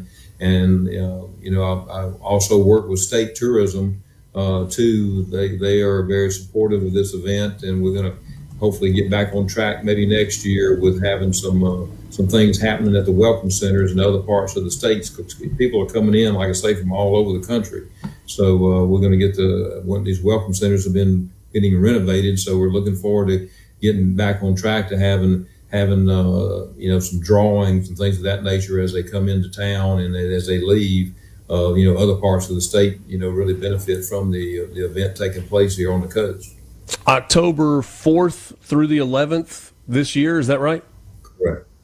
Yes, 4th through the 11th are the dates for this year, and like I say, things are just shaping up to really be a really great year. Mother Nature we need some cooperation from her, provided that all happens, which normally it does. We should have a tremendous event and a tremendous turnout. So everything's all full speed ahead for a great Cruising the Coast this year. Absolutely. Looking for that perfect early fall weather in coastal Mississippi. That certainly will make it outstanding. Favorite car for you? What's your personal favorite? I know it's hard. I have 2 that I focus on usually during the event. I grew up with the 67 Chevelle, so I always look at those pretty closely. And then I've been in the building supply business selling lumber, and my name is Woody, so I really like the Woody wagons. So I look at those 2 cars pretty close. But there's just what's so neat about Cruising the Coast are just all the variety of what you see.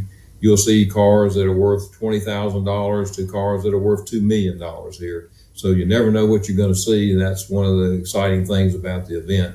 We have burnout contests, we have flame throwing events going on. We just have, a little bit of everything, but spending that time here on the Mississippi Gulf Coast at that time of the year. Our Highway 90 beaches are amazing. There's not many places in the country you can still drive down a beachfront highway and see the beach and the water. We're fortunate in that respect. When you say the Woody wagon, are you specifically talking about the Wagoneer, or is that kind of all of those wood-paneled vehicles that we saw along the way? Yeah, I would say all of those. I really enjoy looking at all of them. It's amazing how many manufacturers there are of those vehicles, and so I enjoy looking at all of them. We got a guy that drives down here from Delaware every year in his Woody wagon, and he hadn't sold it to me yet. I keep talking to him about it, but we hadn't cut a deal yet, so we'll see. If you find a good deal on one of those, pass it along. I've always thought that'd be a great first vehicle for my son. They're big, they're heavy, they're slow, and they're four-wheel drive. That feels like that would be the perfect combination for a first vehicle. Oh yeah, that would be good. Now they have some that are pretty fast too, so some have been kind of modified a little bit too. No, we want a slow one. We want a slow one. Well, with your son, I understand that. So that's right. Woody, thanks so much for your time. Always good catching up. Appreciate it. Look forward to everybody coming to see us October the 4th through the 11th. Come see us. Woody Bailey, Executive Director, Cruisin the Coast, #1 car show in America for the 7th straight year. From the Venable Glass 3. On our app or on your smart speaker. We're always free. SuperTalk Mississippi, your home for Mornings with Richard Cross.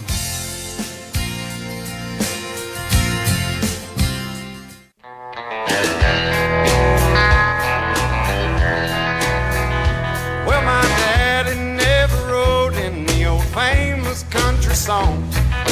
Papa never stayed out raising hell with the Haggard Jones. But he raised a proud coal miner's daughter, and I'm proud to be her son.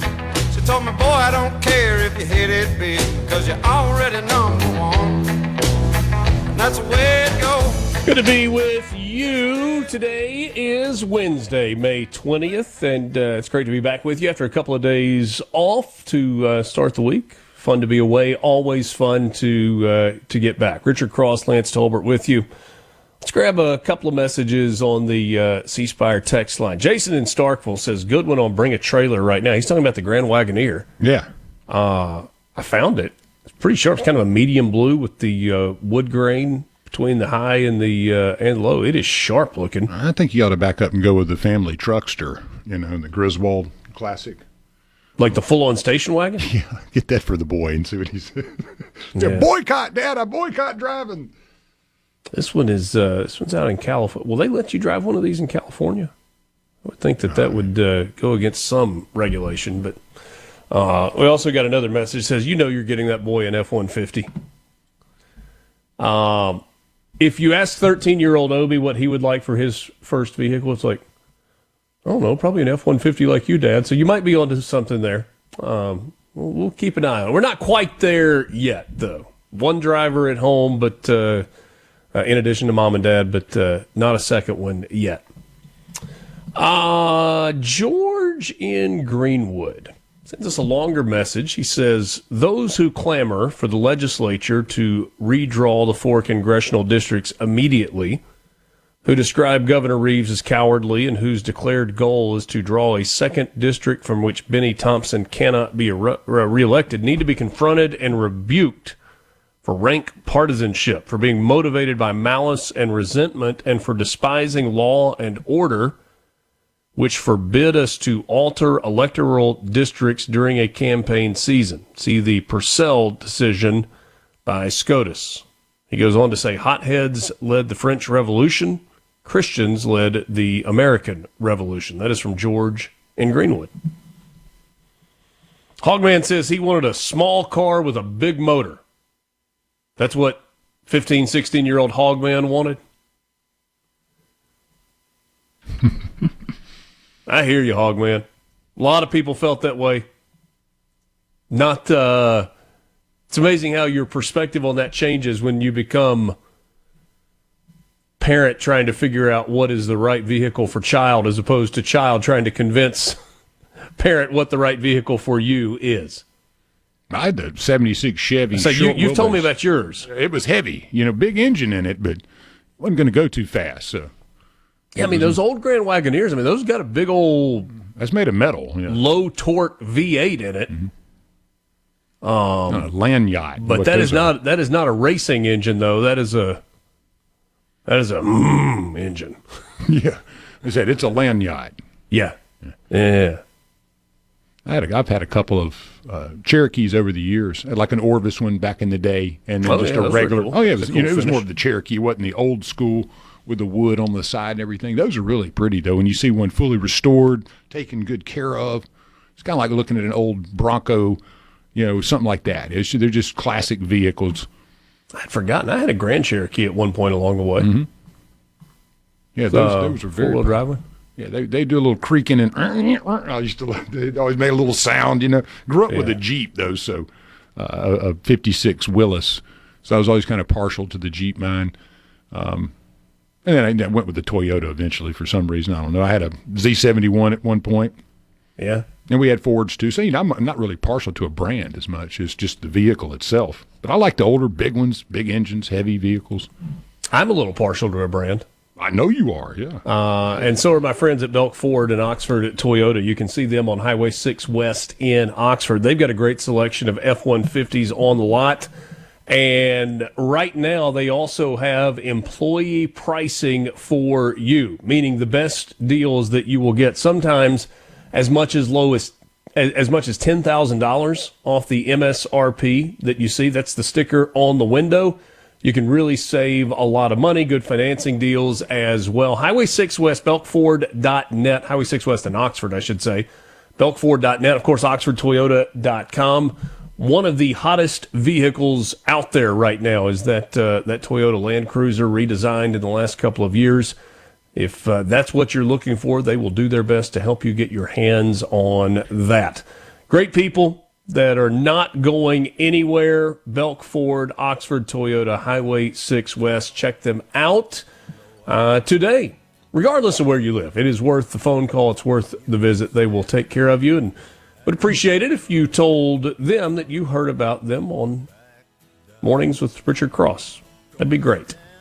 Thanks for being with us. Good to be back with you this morning. We will do it again tomorrow starting just after 6 o'clock. Mornings with Richard Cross is presented by Community Bank, online at communitybank.net. Community Bank, rooted in our community. For Lance Tolbert, I'm Richard. Have a great Wednesday. Middle of the week, hump day. Happy hump day. Baby, there ain't no easy way out. Hey, I will stand my ground, and I won't back down. A SuperTalk Mississippi media production.